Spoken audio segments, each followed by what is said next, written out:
Hi. That's a good boy, John. Tracy. Good morning. A short time ago, many of these children were unable to communicate. They were limited in language skills. In addition, some exhibited extremely difficult behavior. Many of them had been given a variety of convenient labels from a host of clinicians. Labels that branded them as retarded, psychotic, emotionally disturbed. But here in this innovative classroom, each child learns at his own pace and is gaining language competencies that help him to emerge from the lonely, often terrifying world he once knew. Here he is given a chance to developmentally catch up, to learn how to relate to other children, and to discover how to play. Good morning. Very nice. You say teacher? Teacher. Stephanie, good morning. There are no professional therapists or clinicians in the classroom. Good morning, ma'am. Not even professional teachers. The mothers themselves run the program. Simon says pat your head. Simon says pat your knee. Boy, you have to go more fast. Got to pat your knee.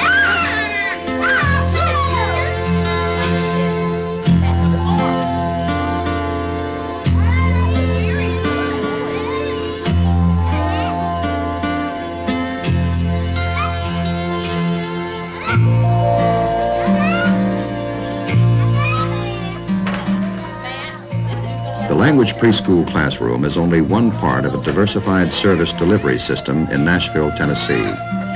Formerly known as the Mid-Cumberland Regional Intervention Program, it is commonly referred to by the parents it serves as simply RIP. Through individual tutoring sessions, RIP trains mothers to remediate a variety of handicaps in their children.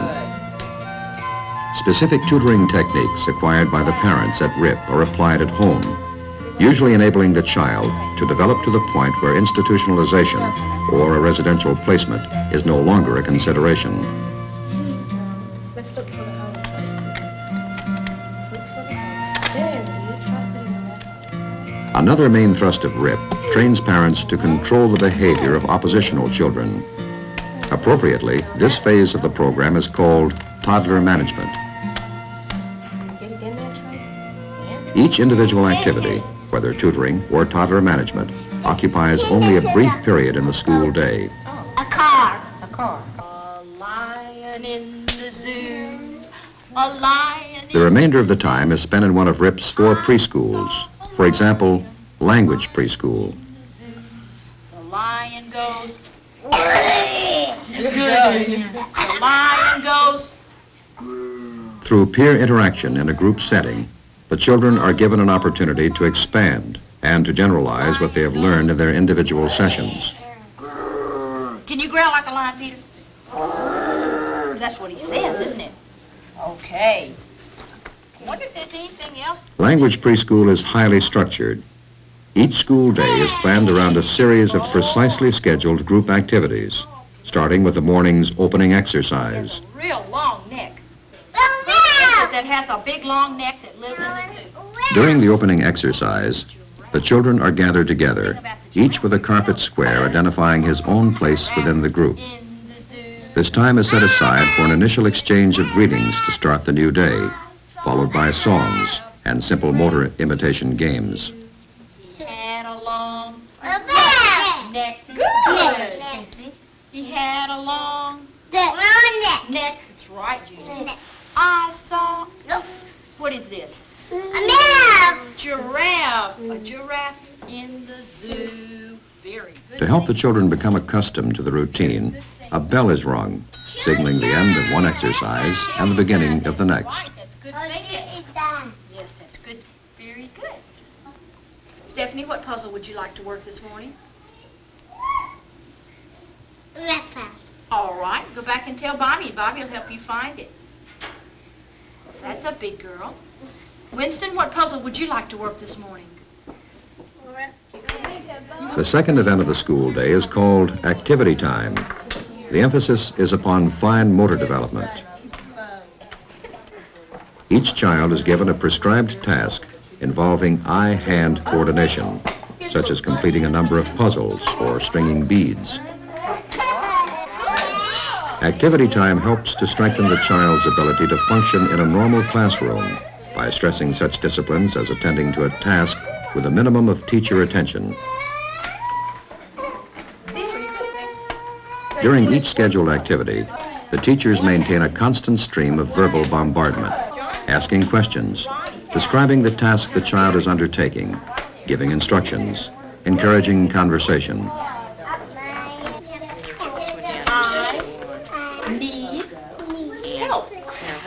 Triangle goes over here, Donna. Game time, which follows next, involves working toward each child's individual goal, such as matching objects, learning shapes, naming picture cards. Yeah, okay, like this. You put it there, and you put this one here. No. And then Sherry It's my fault. does that. And you say, good girl, give her a token. That's it. Okay, let's do it. Donna, you have two squares. Pass it down, Tracy. That's the way. Carry another one. Good. The remediations, incorporated in game time, are closely related to the specific training programmed into the child's individual tutoring sessions. Then you put the circle. Philip, you Following a bathroom break, the children are divided into small groups for story time. The emphasis here is upon language, both receptive and expressive. Juice and cookies are often used as reinforcers to encourage spontaneous or imitative responses during the story session. A child with advanced language skills is often included in the group to serve as a model for those children who are speech delayed. The fifth planned activity is called group time. The focal point of this event is on peer interaction. The children are prompted to play together. The specific play situations are varied from day to day and may involve housekeeping, organized ball games, or cooperative building with blocks. The final activity before the closing exercise is art time. This may involve painting, coloring, molding with clay, cutting, and pasting.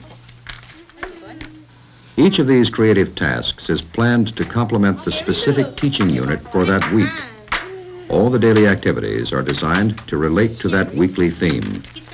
For example, a child may be taught to identify felt board body parts on the same day he pastes body parts on a man during art. The closing exercise stresses language development. The teacher prompts each child to describe some of the things he did during the morning's routines. Did you work puzzles? Did you work puzzles back there? Yes, that's right, John did. Very good, John. Junior, tell me something you did at school today. We keep our hands in our lap. What did you do at school? I worked puzzles. Right, good boy, Junior. What else did you do?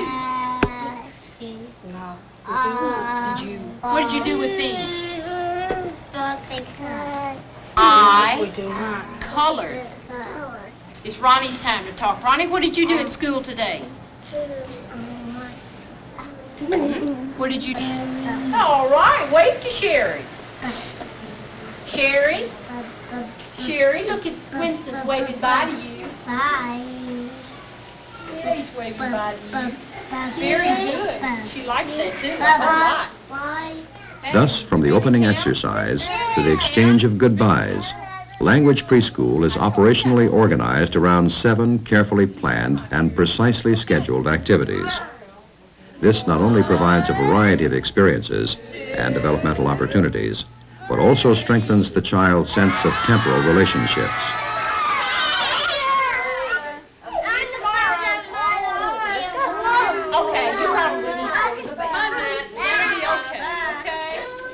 Throughout the day's scheduled activities, the teachers employ 3 basic teaching models. First, directive teaching, in which a tutorial setting is established and the child is taught specific behaviors. Sherry? Second, goal teaching. This will vary from child to child. It may be used to encourage peer interaction, time on task, or talking throughout the day. Put the berry in the wheel. Hair.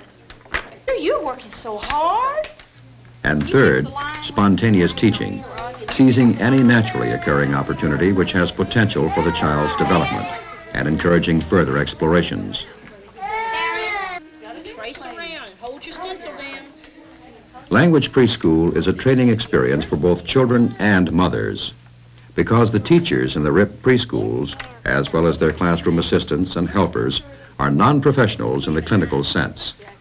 They are mothers who have been through the program themselves and have demonstrated competence in handling groups of children, as well as for teaching other parents how to manage behaviors and how to move their children from one developmental level to the next. Hold your paper down real hard. New mothers coming into the RIP program are routinely sent to help out in the preschool classroom. They learn how to apply techniques of behavior modification, how to interact with groups of children, and how to integrate individual tutoring in a group activity. The teacher responsible for managing language preschool is Mrs. Harriet Jordan. In working up remedial programs for each child in her care, she draws upon the guidance of one of RIP's 3 resource people, the only professional staff members in the preschool program. And I have a problem on a child that I feel that we need programming for, and I need you to help me with. A child's language interaction that is 0. He plays very much by himself and has to be physically prompted to join in a group with other children. At times when they're playing Play-Doh or building blocks or rolling cars, he's really a loner. Of course, the language interaction chart really shows you that he isn't talking to the other children. I need to discuss with you some type program that we could use for him to get his language interaction graph going up. Okay, I think then why don't we get one of these procedures charts and write a special program for Trey during the last part of work and play time, during the last 30 minutes. And we'll let one of the teachers in here be responsible for Trey and prompt him, at least every couple of minutes to play with other children. And we'll just, make a conscious effort every day of prompting him to talk to the other children. Okay, but I'd like for us to, to write out a special program for Trey. All decisions regarding individual programming are based upon data that has been precisely documented on each child during each of the planned activities. All the mothers in the RIP program are trained to take data on their own children, as well as all children in a group setting. They observe how the child interacts with other children, how well he attends to his given task, the words he uses, his rate of verbal and motor response during group participation exercises. Directly following each class, Mrs. Jordan and the mothers assigned to her classroom review the day's activities, uncover areas that need special attention, and plan for the days ahead. And always, the basis for their critique is the analysis of data recorded in the classroom. You will see that he has progressed from 4 all the way up to the top today. Yes. It's exciting. Yes. Yes. He is initiating conversations with the children now, which is great. And today was his very best day. He got Tracy by the door and held her hands and put his face on her and was kissing her and was saying little words to her. Isn't that fabulous? Connect his lines up. I was just looking at the data that the raters took. Yes. And on Scotty today for peer interaction, he was, I think, 16% cooperative when they while they rated, and what was the other? 61%.